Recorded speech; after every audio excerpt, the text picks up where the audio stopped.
کے باوجود بھی میرا کاروبار تو چل رہا ہے، میں سودی کاروبار کر رہا ہوں، لوگ تو میری عزت کر رہے ہیں، مسجد کی کمیٹی کا میں صدر بھی ہوں، میں معززین شہر میں شامل بھی ہوں، لوگ مجھے جلسوں میں مہمان خصوصی بھی بلاتے ہیں، میں ایم پی اے بھی منتخب ہو گیا ہوں، مجھے وزارت کا قلمدان بھی سونپ دیا گیا ہے۔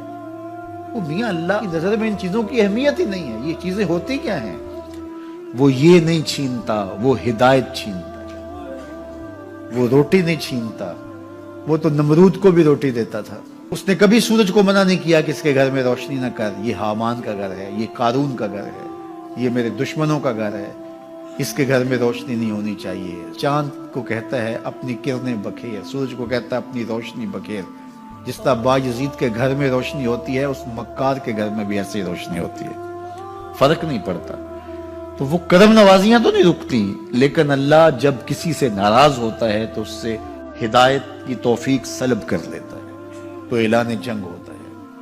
تو پھر وہ ٹکرے بھی مار رہا ہو تو اس کی رسم کی نماز ہوتی ہے، اس کا ماتھا جھک رہا ہوتا ہے، دل نہیں جھک رہا ہوتا، کیونکہ ہدایت سلب کر لی گئی۔ جب اندر سے روح ہی نکال لی جائے تو باقی بچتا کیا ہے؟ یہ بات ذہن میں رکھیے گا کہ اللہ تعالیٰ جل شانہ نے ہمیں جن کاموں سے روکا ہے، جن کاموں سے منع کیا ہے، ان کاموں کے کرنے میں ہمیں کبھی بھی بھلائی اور خیر نہیں مل سکتی۔ یہ ہم جب اچھی طرح سے ذہن نشین کر لیں، اگر اللہ پر ہمارا یقین اور یقیناً اس پر ہمارا ایمان ہے، تو پھر وہ امر جو اللہ کی طرف سے جن سے روک دیا گیا، تو ہم کبھی بھی ان کے قریب تک نہ جائیں، اور جن کاموں کے کرنے کا اسے حکم دیا گیا اس کی حکمتیں نہ بھی ہمیں معلوم ہو۔ آج جدید سائنس تحقیقات کرتی ہے تو ہمارے سامنے آتا ہے کہ وضو کے کیا فوائد ہیں۔ آج ہمیں لوگ بتاتے ہیں کہ جناب آپ امامہ باندھیں گے تو سن سٹروک سے بچ جائیں گے۔ آج دنیا تحقیق اور جستجو کر کے نماز اور دوران خون اور جو ہے وہ نماز کی برکتیں اور کتنی بیماریوں سے نماز کے ذریعے سے بچنے کی کہانیاں سناتے ہیں۔ اچھی بات ہے، نماز سے صحت پہ اثر پڑتا ہے، یہ اچھی بات ہے کہ وضو سے بہت ساری بیماریوں سے نجات ملتی ہے، یہ اچھی بات ہے کہ سر پہ امامہ باندھ لے تو سن سٹروک سے بچ جاتے ہیں، یہ اچھی بات ہے کہ آپ روزہ رکھتے ہیں تو کینسر جیسے امراض سے آپ کا بچاؤ ہوتا ہے، یہ اچھی بات ہے کہ فلاں عمل کرتے ہیں تو فلاں ہوتا ہے۔ لیکن صاحب، ہم سن سٹروک سے بچنے کے لیے امامہ نہیں باندھتے، ہم محمد عربی کی ادا کے لیے باندھتے ہیں۔ دوران خون کے لیے نماز نہیں پڑھتے، ہم رب کے حضور سجدہ ریزی کے لیے اس کے حضور اپنی نیاز مندیوں کا سر جھکاتے ہیں۔ تو حکمتیں بھی ہیں، وہ برکتیں ذیل میں آتی ہیں۔ تو یہ بات ذہن میں رکھیے گا۔ غزنوی کا وزیر اس سے حسد کرتے ہوتے تھے کہ اس میں کیا خصوصیت ہے کہ بادشاہ اسی کو اہمیت دیتا ہے۔ ایک دن بادشاہ نے کوئی تربوز کاٹا، کوئی خربوزہ کاٹا یا کوئی اور ایسی چیز تھی، تو جس کو بھی دیا تو وہ کڑوا تھا، تو اس نے چوہی چکھا تو پھینک دیا، اور پھر بلایا یاس کو اور اس کو کاٹ کے اس کی پھانک دی، تو ایسے لطف سے کھانے لگا کہ جیسے اس سے لذیذ کبھی پھل زندگی میں دیکھا نہ ہو۔ تو سارے اندر ہنس رہے تھے، ایک دوسرے کو آنکھوں سے اشارہ کر رہے تھے، یہ دیکھو بے وقوف۔ تو بادشاہ رک گیا اور کہا کہ ایاز، یہ جو فروٹ تم نے کھایا ہے یہ میٹھا تھا یا کڑوا؟ کہا بادشاہ سلامت کڑوا۔ تو کہا پھر اتنے ذوق سے کیوں کھایا؟ کہا کہ اس ہاتھ سے میں نے میٹھی نعمتیں کھائی ہیں، آج کڑوی ملی ہے تو تھوک دوں؟ کہا ایسا نہیں ہو سکتا۔ تو میاں کڑوا ہو تو وہ بھی قبول کیا جائے، نفس پہ شاک ہو۔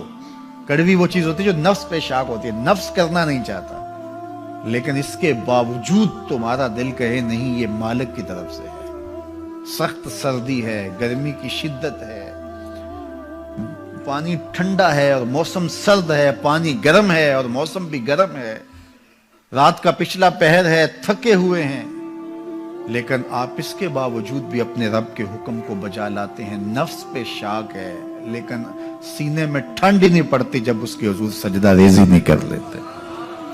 تو اس کے حکموں کو بجا لانا اور اپنے نفس کو پیچھے کر دینا اور اپنی خواہشات کے گلے پہ چھری پھیر دینا اور مالک کی رضا میں اپنے آپ کو گم کر دینا، یہی زندگی ہے اور یہی بندگی ہے۔ تو اس لیے مجھے اور آپ کو اس بات پہ غور اور تدبر کرنا چاہیے کہ ہم اس مختصر زندگی کو اللہ کے احکام کی مطابقت میں گزارنے کا عزم کریں، وہ بات چھوٹی سے چھوٹی ہو یا وہ بات بڑی سے بڑی ہو، وہ احکام ہماری زندگی کے اندر نافذ العمل ہو۔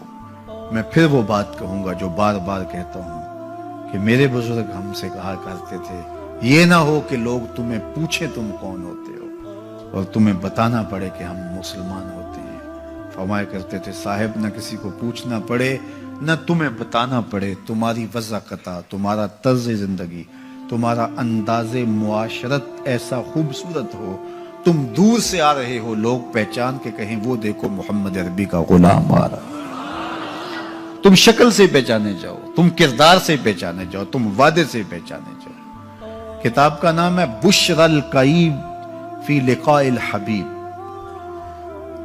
حضور علیہ السلام کی ملاقات کے حوالے سے یہ کتاب امام سیوطی علیہ رحمہ کی مصنفہ ہے۔ اس میں ایک واقعہ انہوں نے لکھا کہ ایک شخص قبر میں اترا اور نکیرین آئے اور انہوں نے سوال و جواب کا سلسلہ کیا، من ربوں کا، ما دینوں کا۔ اچھا، اس کی داڑھی میں چند بال سفید تھے جن کو وہ مہندی لگایا کرتا تھا۔ تو جب منکر نے کہا کہ من ربوں کا، تو نکیر نے اس کا ہاتھ پکڑ کے پیچھے کھینچتے ہوئے کہا اس سے سوال پوچھ رہا ہے، تو دیکھ نہیں رہا اس کی داڑھی میں اسلام کا نور چمک رہا ہے، اس کی داڑھی میں اسلام کا اجالا تمہیں دکھائی نہیں دے رہا؟ تو تمہاری وجہ قطعی ایسی ہو کہ فرشتے بھی دیکھیں کہ یہ حضور کا غلام آ رہا ہے۔ اللہ کے ذکر سے رخ پھیر لے، اللہ کی یاد سے رخ پھیر لے، اللہ کے دین سے اعراض کرے، تو پھر خدا شناسی، قناعت، توکل اور اعمال خیر تو اس سے چھن ہی جائیں گے، اس کو خود فراموشی کے عذاب میں مبتلا کیا جاتا ہے۔ اور قرآن مجید نے ایک دوسرے مقام پہ ارشاد فرمایا وَلَا تَكُونُوا كَالَّذِينَ نَسُوا اللَّهَ فَأَنسَاهُمْ أَنفُسَهُمْ، ان لوگوں کی طرح نہ ہو جانا جنہوں نے رب کو بھلا دیا، وہ بھول گئے، اپنے رب کو بھول گئے۔ غفلت ایسی طاری ہوئی سویر سے لے کر شام تک اور شام سے سویر تک، دنیا دنیا اور دنیا ہی مقصد حیات بن گیا۔ دنیا میں آئے کس لیے تھے، مقصد کیا تھا، بھول گئے۔ میلہ دیکھنے کے لیے آئے تھے، گھر کا راستہ بھول گئے۔ اللہ اکبر۔ تو فرمایا تم ان لوگوں کی طرح نہ ہو جانا۔ پھر اللہ نے انہیں سزا کیا دی، رزق کے دروازے بند کر دیے؟ نہیں۔ ان کی سانسیں چھین لی؟ نہیں۔ سورج کو حکم دے دیا اس کے آنگن میں روشنی نہ بھیجنا؟ نہیں۔ چاند کو چاندنی بکھیرنے سے روک دیا؟ نہیں۔ آب و ہوا روک دی گئی؟ نہیں۔ انہیں کیا سزا ملی جنہوں نے رب کو بھلا دیا؟ فرمایا فَأَنسَاهُمْ أَنفُسَهُمْ، اللہ نے انہیں ان کی ذاتوں سے انہیں بے خبر کر دیا۔ جو خدا فراموش ہوئے وہ خود فراموش ہو گئے، انہیں اپنے آپ سے ہی آگاہی نہ رہی۔ اور مجھے بتاؤ، جسے یہ بھی نہ پتا ہو کہ میں کون ہوں، اپنی شناخت جو بھول جائے، اس کے پلے ہوتا کیا ہے؟ اقبال نے کہا تھا نا، اپنے من میں ڈوب کر پاجا سراغ زندگی، تو میرا نہیں بنتا تو نہ بن، اپنا تو بن۔ مجھے بتائیے 6 فٹ کا جوان ہو، قدے رانا رکھتا ہو، اس کی آنکھیں عقابی ہوں، ماتھا کشادہ ہو، رنگ چمک رہا ہو، ہونٹ گلابی ہوں، لیکن اس کی قمیض کے پیچھے گھر کا ایڈریس لکھا ہو کہ کسی کو ملے تو اس ایڈریس پہ پہنچا دے، تو آپ اس کا چہرہ دیکھ کے کہتے ہیں واہ کیا جوان رانا ہے، کیا اس کے ہونٹ گلابی ہیں، کیا نرگسی آنکھیں ہیں، کیا خوبصورت چہرہ ہے، کیا شمشاد قد ہے۔ لیکن اچانک نظر پڑی تو اس کے گھر کا ایڈریس اس کی قمیض کے پیچھے لکھا تھا۔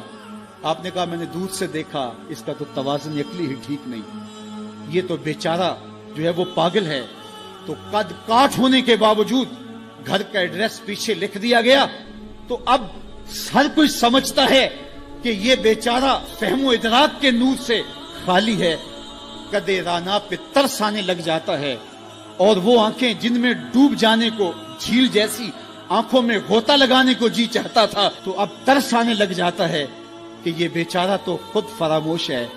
اللہ فرماتا ہے جس نے رب کو بھلا دیا، تم یہ نہ دیکھو اس کے بنگلے کتنے ہیں، یہ نہ دیکھو اس کے پاس کوٹھیاں کتنی ہیں، یہ نہ دیکھو اس کی چمکتی ہوئی کتنی لمبی گاڑی ہے, یہ نہ دیکھو کہ عالی نسب ٹاؤن کے اندر اس کا گھر ہے, یہ نہ دیکھو اس کا بینک بیلنس کتنا ہے, ہاں یہ بھی نہ دیکھو اس کے پاس وزارت کا قلم دان ہے, یہ بھی نہ دیکھو کہ یہ وزارت عظمیٰ کی کرسی پہ بیٹھا ہوا ہے, یہ بھی نہ دیکھو کہ اقتدار کی مستند پہ جھولتا ہے, یہ بھی نہ دیکھا ہو کہ یہ ڈائس پہ کھڑے ہو کے نعرے لگاتا ہے, لوگ آگے سے جواب دے کے واہ واہ کے ڈونگرے برساتے ہیں. کہا اس کی قمیض کے پیچھے لکھا ہوا ایڈریس پڑھ لو, فَأَنْسَاهُمْ أَنفُسَهُمْ, یہ وہ شخص ہے کہ جو اپنا پتہ بھول چکا ہے, جسے پتہ ہی نہیں کہ میں کون ہوں, اس دنیا پہ آیا کیوں, جو آ کے بھول گیا ہے اسے گھر کا رستہ ہی نہیں مل رہا, اور یہ بھاگا پھر رہا دنیا کے اندر.